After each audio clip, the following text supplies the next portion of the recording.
Hello, it's Saturday morning and time for our weekly podcast, Deep Drive, powered by Kotak Mahindra Prime.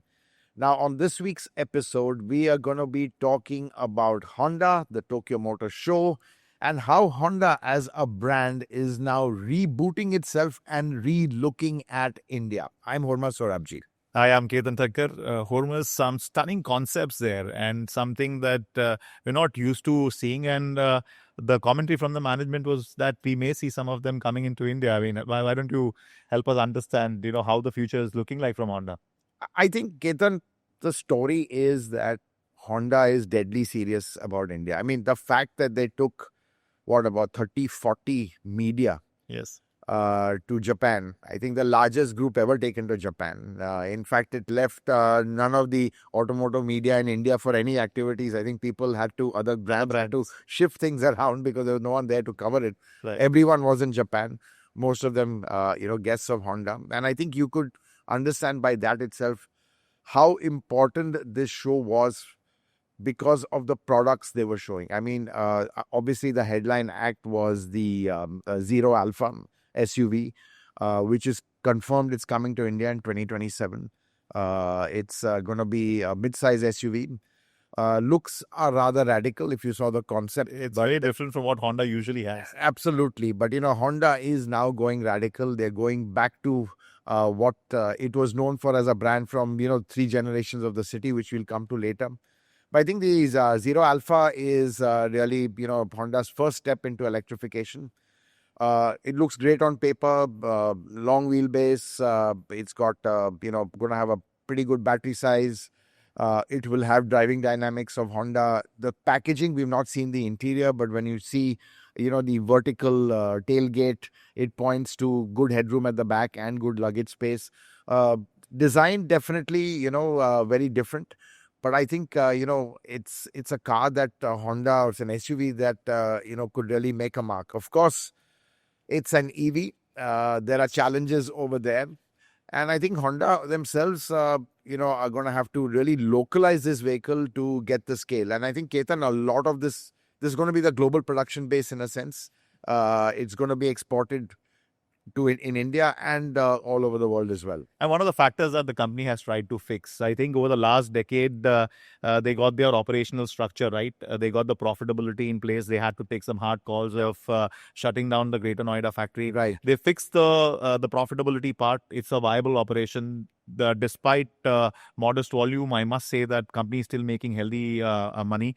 After that, what they fixed was the volume part, which is coming through exports. Right. And Elevate was being shipped, and it's really heartening to see. I think, that's what Honda has cracked well, that a lot of its production, is for overseas markets. So it gives them that scale. Elevate not doing well in India, to be honest, but, as the WRV doing well in Japan. Yeah. So clearly, this is a brand, the products here resonate in other markets, in global markets. Yeah. And they obviously then build to that standard. So I think clearly, from Honda's point of view, this is the way they get global scale. But, I think, Ketan, one thing which I need to add over here, where you talk about them being profitable and they, shut down Greater Noida, and with that, the Civic went out, Right. They've lost a lot of models.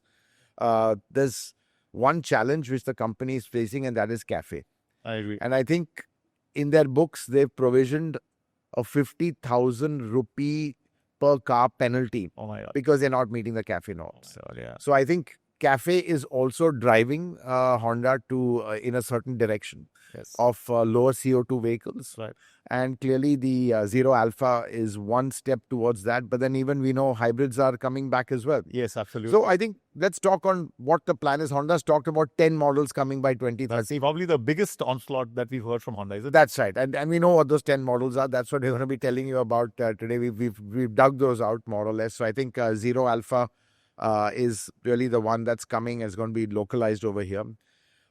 That is going to be followed by a CBU, which is the Zero SUV, Right. the bigger brother of that, which was also seen at the Tokyo Looks Motor Show. stunning. It looks Again, radical. I love it. very radical. Interior is radical. Don't forget, these are all concepts still, but I think production version will be true to concept.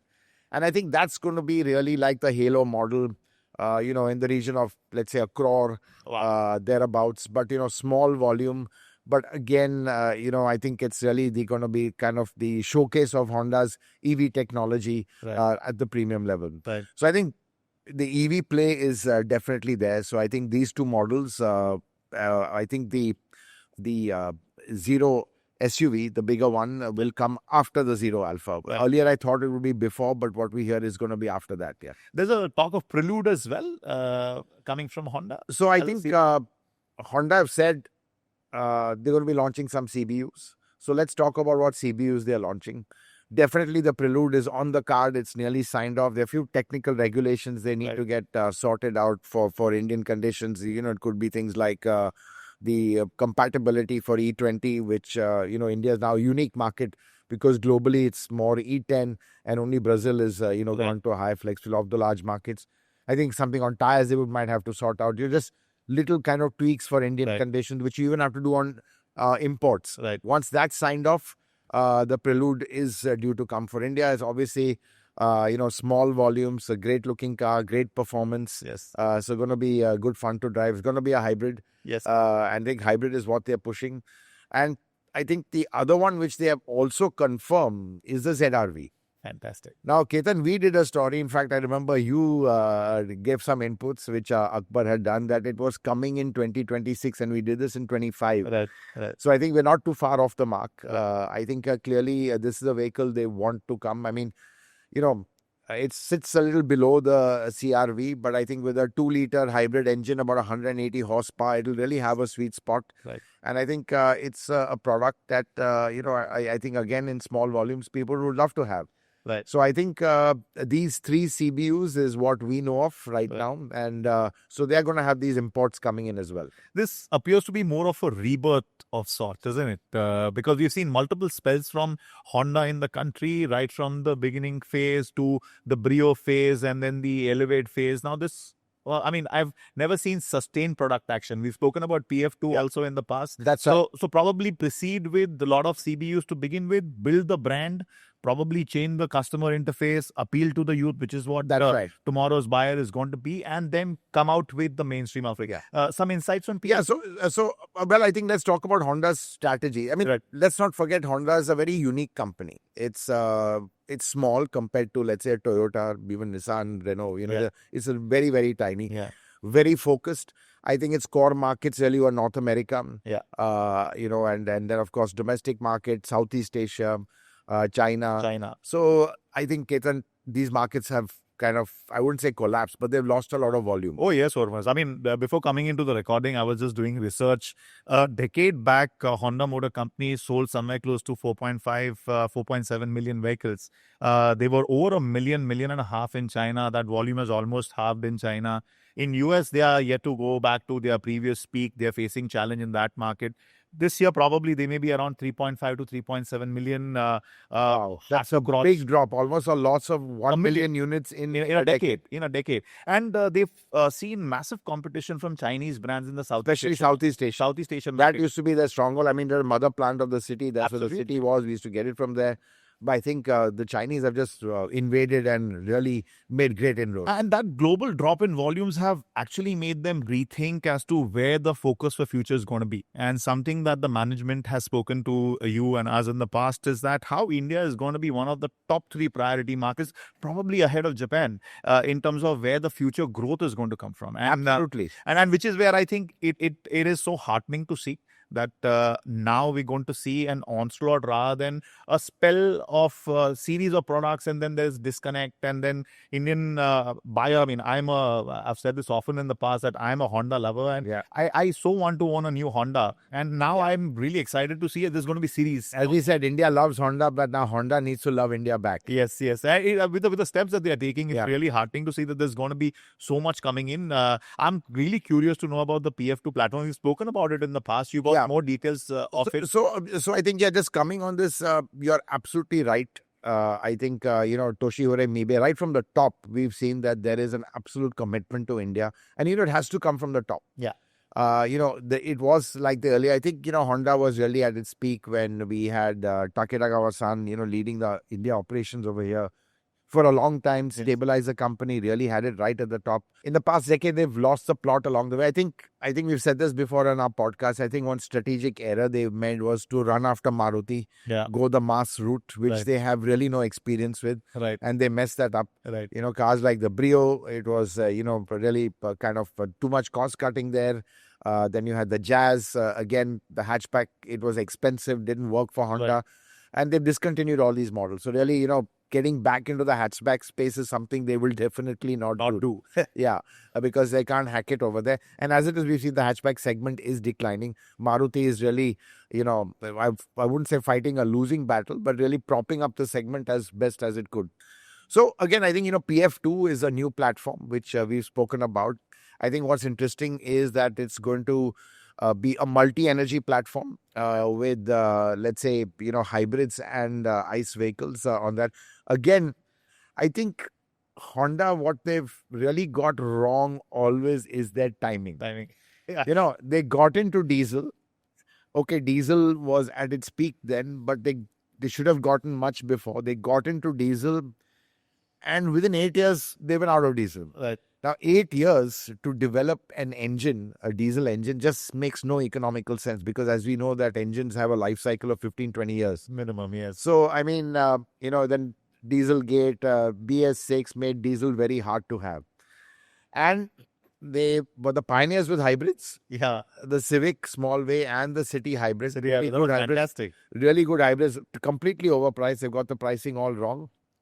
And then they've gone full electric. At a time when a lot of people are looking at hybrids, they're moving to hybrids. And now Honda's coming back into hybrids. So really, in terms of timing, they really, have kind of got it wrong over there. But I think, they kind of, they've doubled down. They've realized the direction they have to go. And I think with PF2, we're going to see some new generation hybrids of theirs. I think they really have mastered hybrid technology. It'll be very interesting how they localize it, how they make it cheaper. From what we've heard is that, their latest technology has very high levels of regeneration. So the recharging is much faster, and you can do with smaller battery sizes, which again cut the costs. So I think, they're banking on some breakthrough technologies with hybrid to kind of make it viable for India and, make them enticing products as well. So I think all the new CBUs also, which we are seeing, they're going to be either electric or hybrid. So really electrification is a way to go. But again, like a lot of Japanese companies, Honda is, taking the hybrid route. So PF2 will have a sedan, mid-size SUV? Yeah, it'll have a sedan, it'll have a mid-size SUV. I think there's even talk of a 3-row SUV. So these are the models that there are. I think what's interesting is on the is the next generation City. It's coming in 28. 28, that's right. Yeah, 2028 next gen City. What we hear is that it's going to be completely radical.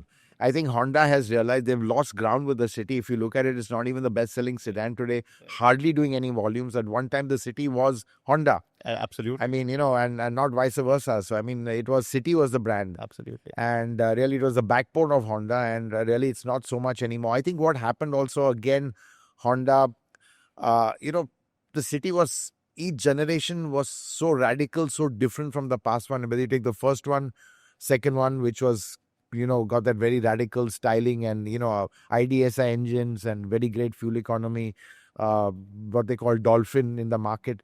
And then the third gen, which was really a rocket with the IV Tech. I think the fourth gen and fifth gen are too similar to each other. And really, they've not, broken the mold or really not been very disruptive or revolutionary. But what we hear, the next gen City is going to take styling cues from the Zero sedan, which we saw at the show. Wow. So that's what we hear. And that is very radical. I mean, if you see that design, especially that front quarter glass treatment, like a Lamborghini. Lamborghini, yes. Really sharp, very sharply raked. So I think Honda realizes that people love Honda for their technology, their innovation. And, Honda honestly had been playing with a very safe bat all this while. It needs to now do what makes Honda great, which is innovation. And I think so the City, I'm very excited about the next gen City. Of course, whether the sedan market survives or not. I'm sure it will, because people still do love sedans. I mean, my view is that there are not enough sedans, and that's one of the reasons the market is declining. Category is falling. Yeah, but I think 2028 is going to be the city is going to be quite a game changer when it comes out, and with ICE and hybrid options. So even as I'm excited, Hormuz, but I'm a little worried for the next couple of years at least. Till the time you have the mainstream SUV EV, which is the mid-size SUV, we're talking about middle of 2027, so about 18 months. And then you're going to start seeing City and the other models. Speed and agility is something that we've spoken about in the past as to how that company suffers from. So I just hope that they'll excite the market in the meanwhile. So probably CBU is what will play an important role till the time the mainstream offering come in the market. What was surprising to me was that all along we heard it was going to be an Elevate based EV, but with the concept that we saw, it was a completely different concept. So that's a speed change that we've seen from Honda, which is a very heartening thing. Again, moving towards hybrid, this time around, they've been much quicker than what they would have done in the past. But it's going to be hard for the next 18 months at least for Honda in a growing market, where my fear is that the likes of Hyundai, Mahindra, Tata, Toyota are going to be bombarding the market with multiple models. Honda is again going to be a challenger in that space. And again, the portfolio is swelling for majority of the market. So while Honda plays its own game, when I look at it from a competitive landscape, I always wonder from a volume and a market share standpoint, they are fighting, a barrage of vehicle coming in. How do you see that, Hormazd? Yeah, so I think, Ketan, you're absolutely right. So I think, while Honda is bringing 10 models, others are bringing 15 and more, but who's bringing them? Really the top guys. Yeah, top 5. Hyundai, Maruti and the Indian brands, and that too mainly Mahindra. But let's say Hyundai and, Maruti Suzuki, which are the global brands. Right. But, I think from Honda's point of view, they're doing much better than, let's say, the rest. Yeah. I mean, their model plan is 10 models, whereas Volkswagen Skoda have 10 models for the next Fair point. 5 years. They don't. Yeah, we've been just hearing about one platform. What is Renault Nissan's plan other than these 2 SUVs, maybe one EV, again a sprinkling of CBU? So I think clearly from, let's say, the best of the rest, which is outside of the top 6. Yeah, very well said, which is there. I think Honda could stand to be the number 1 in the best of the rest. So as a number 7 player, I think it could get there with this.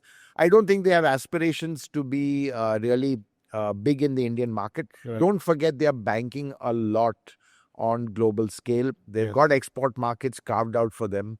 And I think that's one trump card Honda has, which a lot of others don't have, especially the domestic players. I think that's one realization. Mahindra and Tata, their models are just not export worthy to the extent, let's say, Honda's are. Absolutely. So I think that is there. But I think other concerns, they'll have to look at costs. That's always a challenge in this market. So deep localization. I mean, on the battery side, for example, the the Zero Alpha. Yeah. I think that will have to be very competitively priced. Ideally, they would have to localize, they would have to import the cells and localize the battery pack. But from what I understand, and talking to some of the Honda guys on the show floor, there are worries that China is restricting the export or import to us of just the cell alone. Right. Now, these cells are coming from CATL, China. So I think what's happening is what the plan is right now, the cell is getting, sent to Indonesia, to their facility there, where it's going to be kind of built into a pack. And the entire battery pack is going to be imported from Indonesia into India. Now, importing battery packs rather than importing individual cells and making the back here is much more expensive. And I think one of them said it's thrown their costs for a bit of a toss. But, these are challenges they will face. But I think Honda has a pretty robust supply base. And I think I'm quite excited on the hybrid side because I think that's where their main focus will be.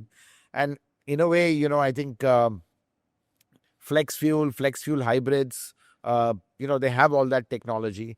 So I think they, in a way, their products are being tailored to this market.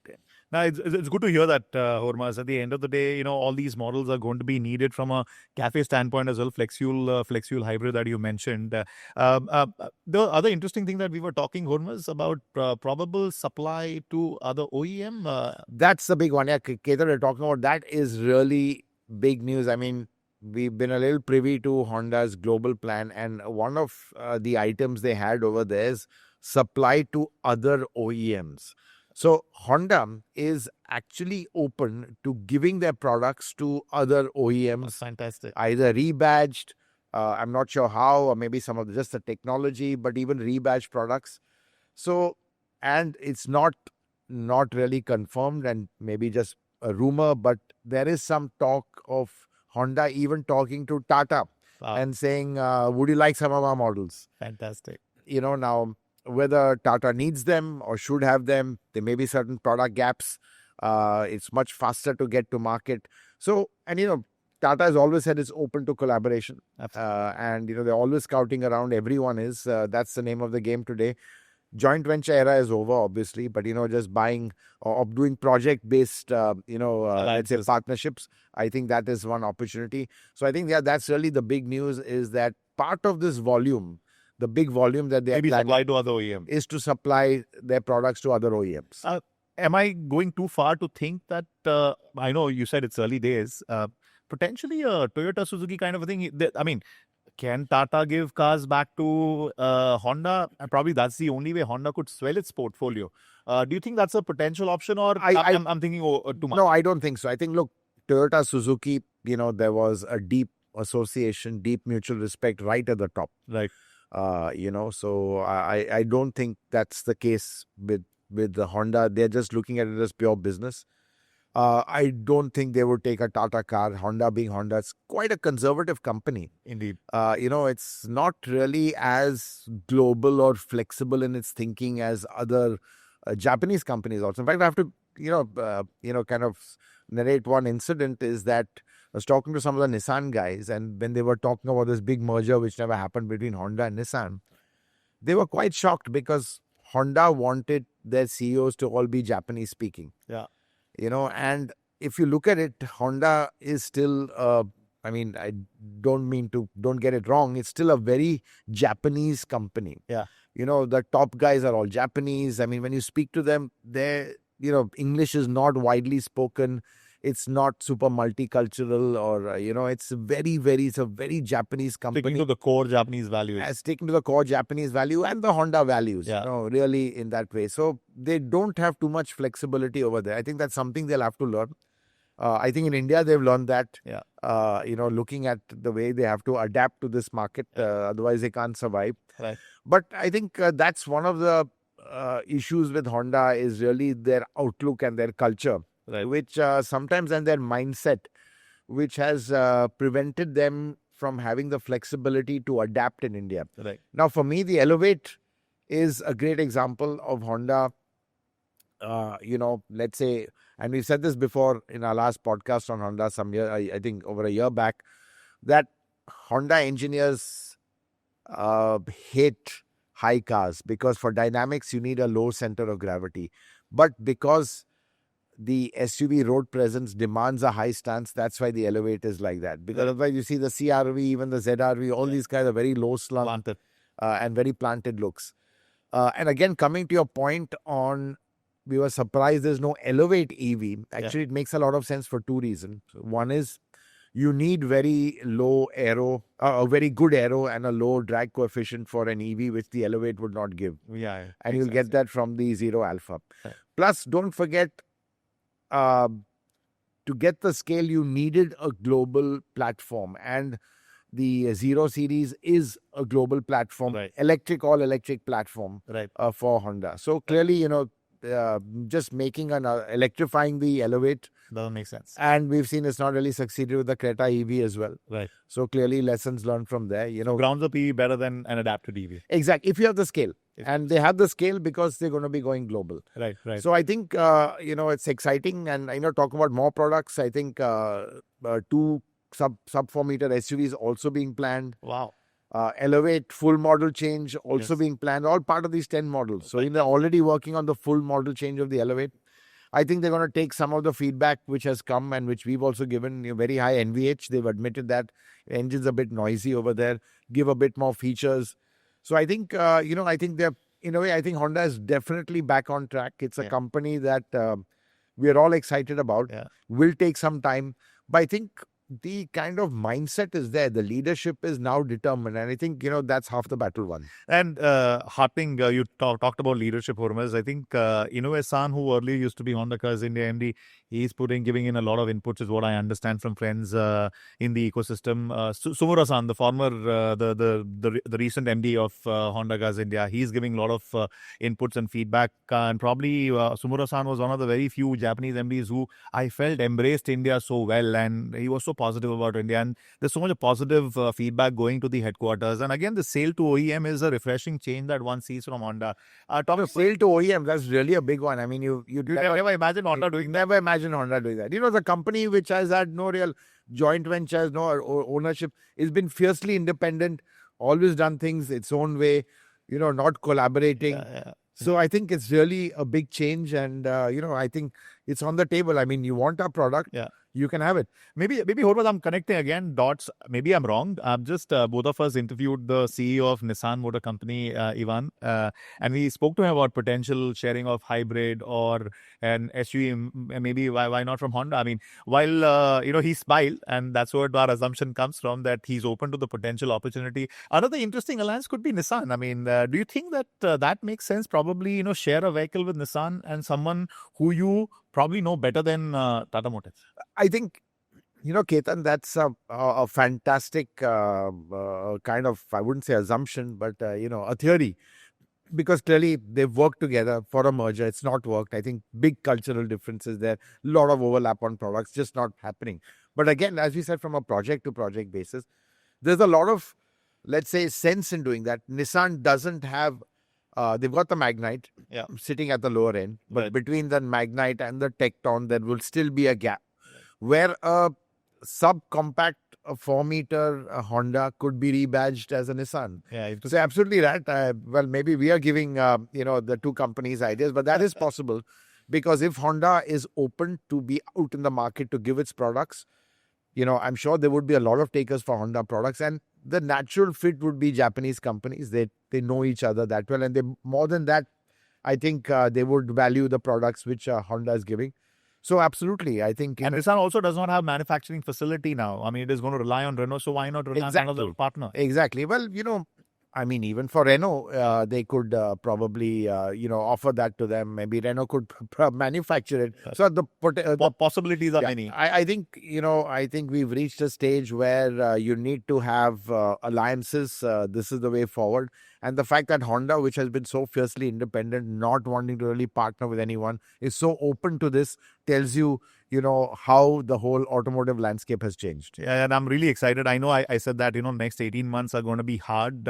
So I just believe that with 40 journalists out there, the buzz has already started about Honda brand. I'm hearing of some minor model changes happening to Elevate and City. So probably that will be, the company will be relying on for the next year and a half. And I'm also hearing of a new customer interface. And there is that conscious thought that they want to appeal to the youth. Just one area where I feel that company always has got it wrong is on the pricing and the value proposition. I think the interior of Elevate was something that we've spoken about it in the past. Hopefully they get that right. And after that, we just going to have a series of offering from Honda. So quite excited on Honda, Hormazd. Right. I think absolutely. I think, the change in mindset is half the battle won for Honda. Yes. I always felt it was a focus and mindset issue. Actually, two things. Focus. India is back on the radar. In fact, their growth, a lot of things hinges on India. India was right down there in the pecking order. Now it's moved right up there. Fantastic. So, and I think a change in mindset to be so much more flexible. Right. I think these two things, are going to be half the battle won. Absolutely. Yeah. And if I could just, since we are talking about Honda and a lot of these insights came from Japan Mobility Show, both of us were there.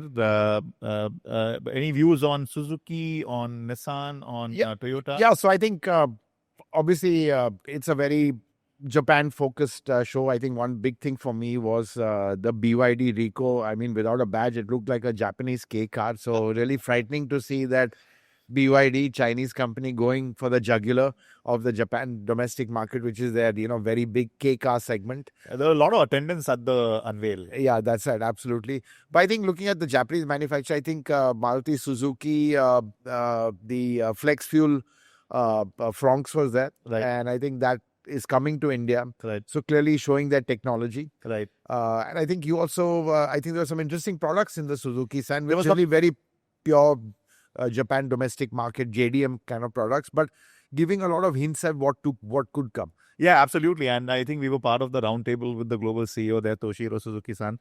And at least they gave, the giveaway for us was that 8 SUVs coming from Suzuki in India. So clearly they are pivoting. The compact car company, probably more subcompact SUVs coming in from Suzuki. And now they're going to be aggressive on the SUV front. So there is that push happening. Definite India focus was there from Suzuki, from Honda. And I was part of the Toyota team as well. And you had a big break from there, Hormazd. That's right. They weren't too happy about it, but anyway, yeah. FJ? Land Cruiser FJ, I think that's really a big one for Toyota because I think it's going to be in a sweet spot. No diesel, interestingly. Yeah. Which I don't know how it'll sell without a diesel. I think Toyota being Toyota, they're just seeing a trend that diesel is going to disappear by the time they come out with this. So no diesel on this vehicle. Could be a hybrid.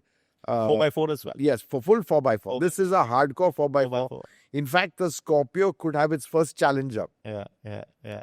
Because they're going to be pricing it around 30 lakhs, maybe even under 30 lakhs. Wow, that'll be aggressive. So people would pay a premium for a Toyota badge for sure over a Scorpio. So, but again, so I think this will be the first car out of the new plant. That's good. It's good to see. I mean, at least there's a reinforcement of India there. That's right. And I think interestingly, the Nissan Patrol with the V6, they're making that in right-hand drive version. And when that happens, we'll get that as a CBU from Nissan into India as well. So yeah, I think interesting stuff. As always, motor shows, Ketan, are great. That's where we pick up our...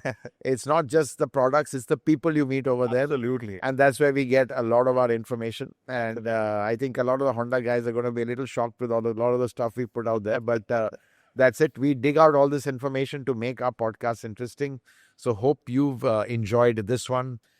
Stay tuned. We've got many more exciting topics in the weeks and months ahead. And to make sure you don't forget, click on the bell icon to stay notified.